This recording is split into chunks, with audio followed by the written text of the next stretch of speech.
तो परीक्षित जी ने कहा, सरकार आपने हिरण्याक्ष की कथा सुनाई थी, भगवान ने हिरण्यकश्यप को कैसे मारा, जरा बताने की कृपा करें। तो कहते हैं, भाई की मृत्यु के बाद हिरण्यकश्यप के हृदय में इतना क्षोभ हुआ कि उसने सीधे नारायण से बैर ठान लिया और कहा, जिन नारायण ने मेरे भाई को मारा है, मैं इतना कठिन तप करूंगा, इतना कठिन तप करूंगा कि उन नारायण से युद्ध करूंगा और भाई की मृत्यु का बदला भी मैं मृत्यु से ही लूंगा।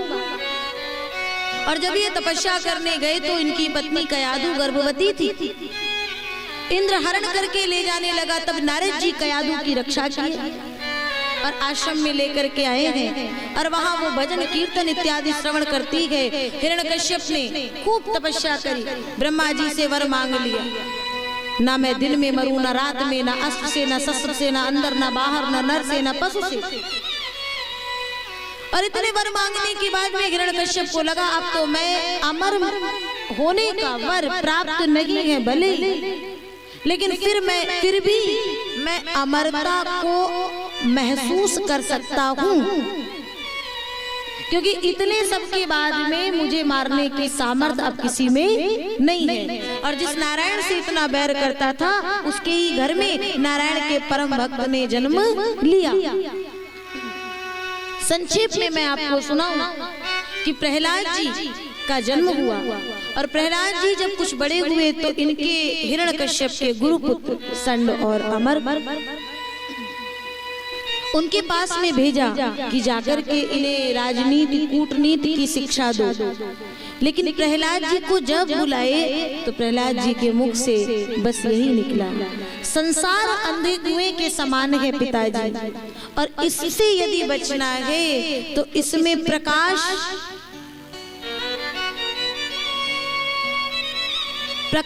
केवल और केवल मेरे नारायण के नाम का ही है। हिरण्यकश्यप ने संड और अमर की ओर देखा, संड और अमर क्षमा याचना करते हुए फिर ले गए, खूब शिक्षा दिए। लेकिन जिसे एक बार जीवन में प्रभु का प्यार मिलता है, जिसे एक बार जीवन में प्रभु का प्यार मिलता है, उसे बस आंसुओं के हार का उपहार मिलता है। न पूछो उस दिल की बेकली का हाल, मत पूछो, न पूछो उस दिल की बेकली का हाल मत पूछो, न तन से प्राण जाते हैं, न प्राणाधार मिलता है। भला किसको दिखाए दर्द की, भला किसको दिखाए दर्द की बढ़ती हुई मंजिल, भला किसको दिखाए दर्द की बढ़ती हुई मंजिल, न कोई वैद्य मिलता है, न कोई उपचार मिलता है, न कोई वैद्य मिलता है, न कोई उपचार मिलता है। और जिसे एक बार जीवन में प्रभु का रंग चढ़ गया तो फिर चढ़े न दूजो रंग। मैं इस बात को पूर्ण विश्वास के साथ कहती हूँ, मुझे लगता है जैसा मेरा अनुभव है, अगर मैंने कई दिन से कथा नहीं गाई और किसी ने मुझसे कहा कि चलो ना कहीं चल करके कोई पिकनिक मनाए आते हैं, कहीं घूम आते हैं, तो सरकार कितने भी रुपए खर्च करके हम कितनी भी सुंदर जगह चले जाएं, न जाने क्यों हमारे हृदय को शांति नहीं मिलती। और आज मैं निवेदन कर दूं, बच्चों का घर में जन्म दिवस हो, छोटे से छोटा भी कोई भी संस्कार हो, प्रयास करो।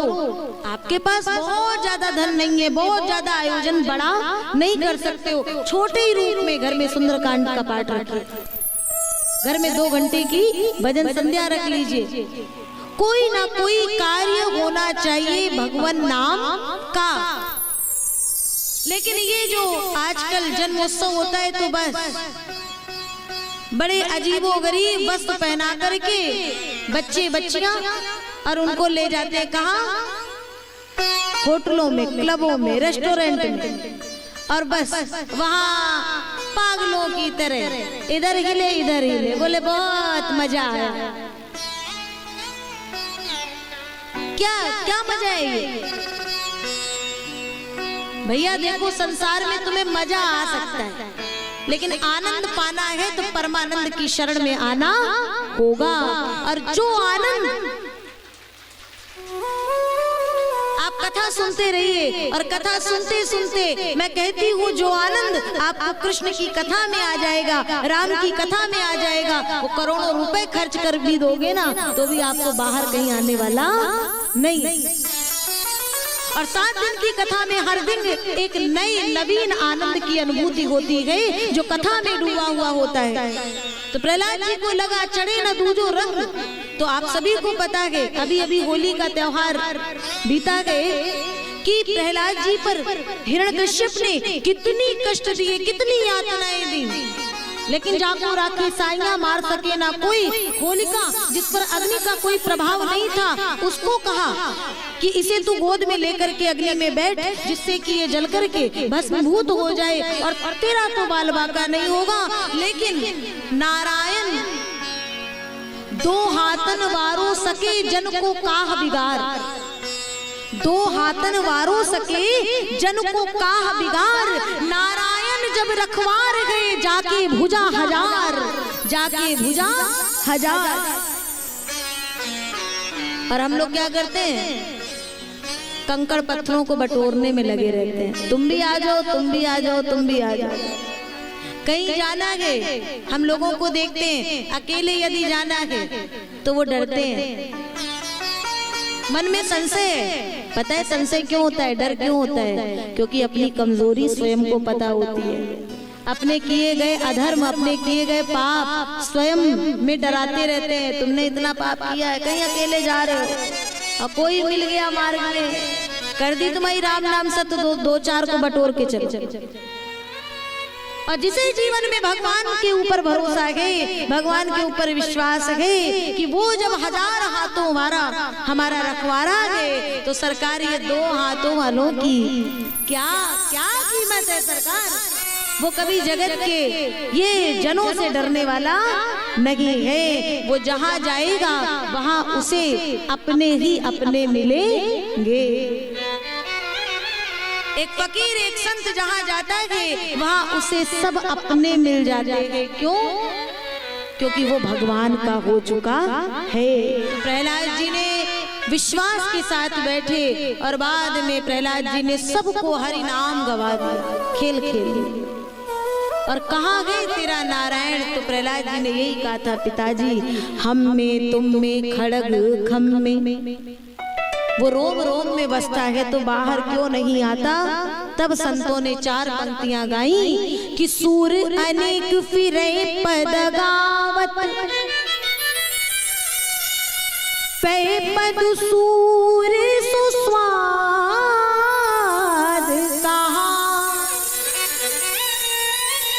सूरदास जी ने पद गा गा करके बिहारी जी को रिझाया, कृष्ण को मनाया और पाया। लेकिन अगर कोई सोचे कि हम भी सूर हो जाएं, हम भी नेत्रहीन हो जाएं, तो हमें भी वैसे ही बिहारी जी मिल जाएंगे, तो केवल नेत्रहीन होने से बिहारी जी मिलते तो जगत में जितने सूर हैं उनको गोविंद की प्राप्ति हो जानी चाहिए।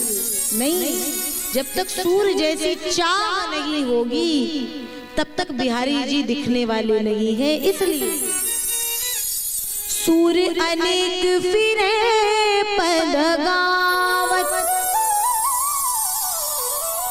पे पद सूर सुस्वाद कहा। पुनीता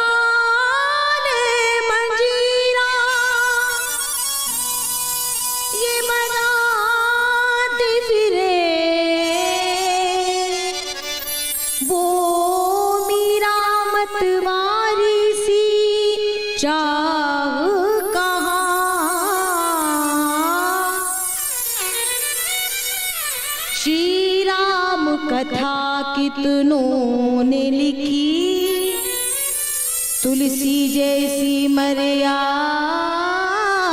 कहाँ। और और नरसिंह बसे प्रतिखंबन माही, पर काढ़न को प्रहलाद कहा। नरसिंह आज भी प्रतिखंब में निवास करता है, परंतु यदि कोई प्रहलाद जी जैसा भाव रखे तो आज भी किसी ना किसी खंभ से भगवान नरसिंह का प्रादुर्भाव हो सकता है। लेकिन हमारी स्थिति क्या होती है? 3 घंटे की कथा में घंटे 1.5 घंटे बाद ही हम डावाडोल होने लगते हैं।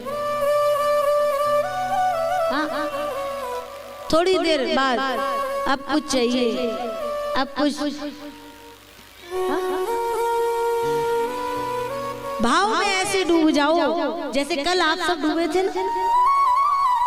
कल कीर्तन हुआ, भजन हुआ, अपने आप सब भाव में डूब करके पाओ अपने आप की रख, वो है भाव की पराकाष्ठा। और देख कि सुध बुध भूल जाओ। मुझे लगता है कभी कभी जब हमारा कथा में मन लगता है और अचानक से कई बार हमने जब घड़ी की ओर देखा तो हमें लगा प्रसंग तो बहुत है, टाइम तो हो गया। ये क्या है? ये भगवान की कथा में जब भगवान स्वयं डुबा देते हैं तो हमें समय की, देह गे की सुध बुध सब भूल जाती है। आज भी कोई प्रहलाद बनो, कोई मीरा बनो, कोई तुलसी बनो, कोई सूर बनो और पुकारो, भगवान आएंगे। नरसिंह भगवान प्रकट हो करके नखों से हिरण्यकश्यप का उद्धार करके और फिर प्रहलाद जी से कहते हैं, गोद में उठा करके मुख में चुंबन करते हुए बोले, प्रभु प्यारे प्रिय कोमल अंग तिहारे, इस असुर ने मारे मम एक नाम गाने में, गिरते गिराए पुनि जल में डुबाए, अग्नि में जलाए कमी राखी ना सताने में, मंजुल मुखार बिंदु चूम चूम कहे प्रभु, मंजुल मुखार बिंदु चूम चूम कहे प्रभु, क्षमा करो पुत्र मुझे देर भई आने में, क्षमा करो पुत्र मुझे देर भई आने में। भगवान भी क्षमा मांगता है, लेकिन कब? जब ऐसे भक्त जैसा भाव उत्पन्न हो जाता है। तो प्रहलाद जी ने कहा, प्रभु मुझे आपकी गोद मिली, कुछ नहीं चाहिए, एक छोटी सी बात है, जिन पिता को अभी अभी आपने प्राणांत किया है ना, उन्हें भव पार कर दो। भगवान कहते, अरे बावली, पहली बात तो मैं जिसे मारता हूँ उसका उसी पल उद्धार कर देता हूँ, और दूसरी बात, पुत्र जिस घर में, जिस वंश में, जिस कुल में तुझ जैसा भगवत भक्त जन्म ले लेता है, उस कुल की, उस वंश की 21 पीढ़ियां अपने आप तर जाती हैं। उनके तरण तारण के लिए और किसी उपाय की आवश्यकता नहीं पड़ती प्यारे। इसलिए ध्यान रखना, अपने घर से किसी ना किसी कोई एक बच्चे को भगवत भक्त जरूर बनाना, प्रयास तो करना, सभी भक्ति में लगे, लेकिन सबके लिए संभव नहीं होता है। ये मार्ग बड़ा कठिन है, पहले इसमें बड़े कांटे हैं, फिर फूल ही फूल है, लेकिन प्रयास करना, कोई भक्त निकल जाए। भक्त का मतलब कथा व्यास ही नहीं, सत्य पर चलने वाला, धर्म को मानने वाला, अनीति ना करने वाला, ऐसा भक्त यदि निकलेगा तो तुम्हारी 21 पीढ़ियां अपने आप तर जाएंगी प्यारे, अपने आप तर जाएंगी।